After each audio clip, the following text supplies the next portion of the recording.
Today, we are going to be talking about the 5 mistakes that are absolutely ruining your living room art.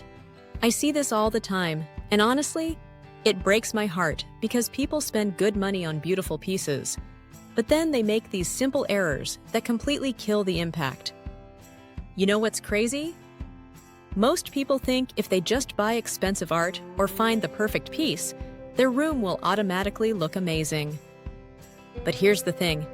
Even the most stunning oil painting or reproduction can look cheap and out of place if you make these mistakes. So in the next few minutes, I'm going to walk you through the 5 biggest errors I see over and over again. And more importantly, I'll show you exactly how to fix them. By the end of this video, you'll know how to make your art actually enhance your space instead of working against it. Okay, mistake number 1 that I see constantly is getting the scale completely wrong. And this usually means going way too small. I cannot tell you how many living rooms I've seen where someone has this gorgeous, expensive piece of art hanging above their sofa, but it's so tiny it looks like a postage stamp on the wall. You've got this massive blank wall, this big sectional sofa, and then this little 16 by 20 inch piece just floating there looking lost.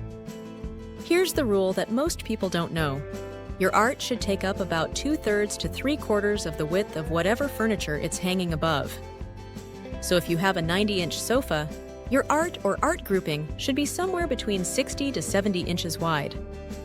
Now the opposite problem happens too, but it's way less common. Sometimes people go so big that the art overwhelms the space. But honestly, in my experience, most people err on the side of too small rather than too large. The key is to think of your art as part of the furniture grouping, not as some separate decorative element floating around the room. Next up on my list is hanging your art way too high, and I call this the museum error because people think they need to hang art at museum height. In your home, you're sitting on sofas, you're lounging in chairs, you're actually living in the space. So your art needs to be positioned for how you actually use the room. The magic number is 57 to 60 inches from the floor to the center of your artwork. But here's the thing. If you're hanging art above furniture, you want the bottom of the frame to be about 6 to 8 inches above the top of your sofa or console table. I see so many people hang their art a foot or more above their furniture, and it just creates this awkward gap that makes everything look disconnected. When your art is hung too high, it creates an awkward, disconnected gap that visually separates the art from the furniture. It should feel connected, like one unit.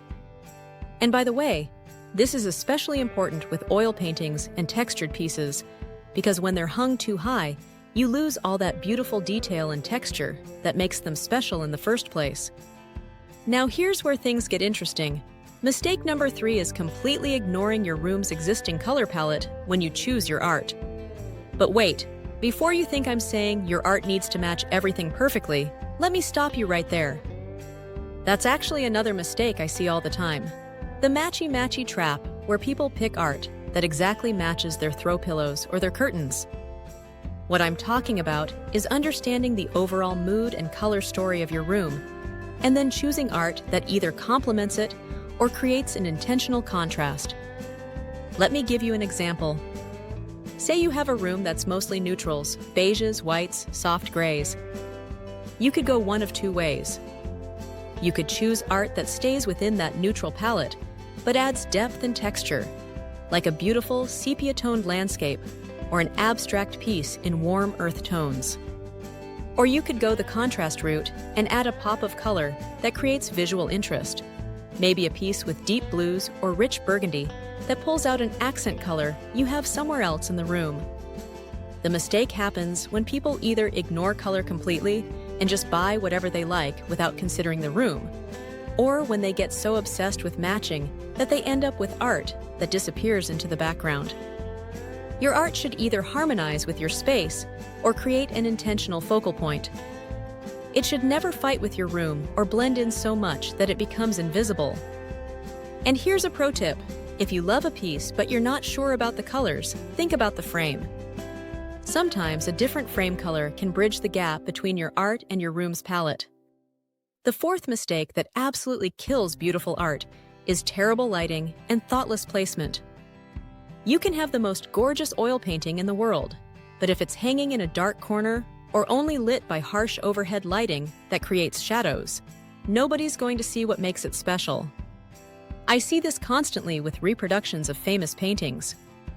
People invest in these beautiful, textured pieces that have all this incredible detail and brushwork, and then they stick them somewhere with terrible lighting, where you can't appreciate any of that craftsmanship. Your art needs dedicated lighting. This doesn't mean you need expensive gallery lighting, but you do need to think about how light hits your pieces. Picture lights are great, but even a well-placed table lamp or floor lamp can make a huge difference. And please, avoid hanging art directly across from windows where it's going to get glare during certain times of day. I've seen so many beautiful pieces that are basically invisible for half the day because of glare issues. The other placement mistake is putting art in high-traffic areas where people are constantly walking past it, or in spots where furniture blocks the view. Your art should be positioned where people can actually stop and appreciate it, not where they're going to bump into it or strain to see it around obstacles. The fifth and final mistake that ruins living room art is choosing generic, mass-produced pieces that have absolutely no connection to you or your space.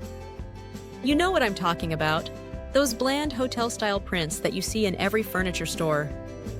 The generic beach scene, the abstract swirls in beige and brown, the inspirational quote in cursive font. This stuff screams, "I gave up," instead of, "I have taste." Here's the thing, your art should tell a story about who you are and what you love. It doesn't have to be personal family photos, but it should reflect your personality and interests in some way. This is where quality reproductions really shine. And honestly, this is why I'm so passionate about what we do at Art in Bulk. Instead of settling for some random mass-produced print, you can have a beautiful reproduction of a masterpiece that actually means something to you. Maybe you love Van Gogh's energy and color palette. Maybe you're drawn to the drama of Caravaggio's lighting. Maybe you connect with the peaceful scenes of Monet's water lilies. These pieces have history, they have emotional weight, and they bring something meaningful into your space. But even beyond reproductions, think about art that reflects your travels, your hobbies, your cultural background. The goal is to choose pieces that make you feel something when you look at them, not just fill wall space. And here's what's crazy. Generic art often costs just as much as quality reproductions, but it adds zero personality to your room. You're spending the same money for something that makes your space feel like a waiting room instead of a home. So there you have it, the 5 mistakes that are ruining your living room art. Wrong scale, hanging too high, ignoring color relationships, poor lighting and placement, and choosing generic pieces with no soul. But here's the good news. Every single one of these mistakes is completely fixable. You don't need to start over or spend a fortune. Most of these fixes cost nothing but a little time and attention. Start with scale and placement. Measure your walls and furniture, and make sure your art is properly sized and positioned. Then look at your lighting situation and see where you can improve it. Finally, if you're stuck with generic art, remember that upgrading to a quality reproduction brings history and emotional weight into your space for the same cost. If you want to see more videos about choosing the right art for your space, check out our playlist on art tips. And if you're interested in quality reproductions that bring real artistry into your home, welcome to our website www.artinbulk.com. Thanks for watching, and I'll see you in the next video.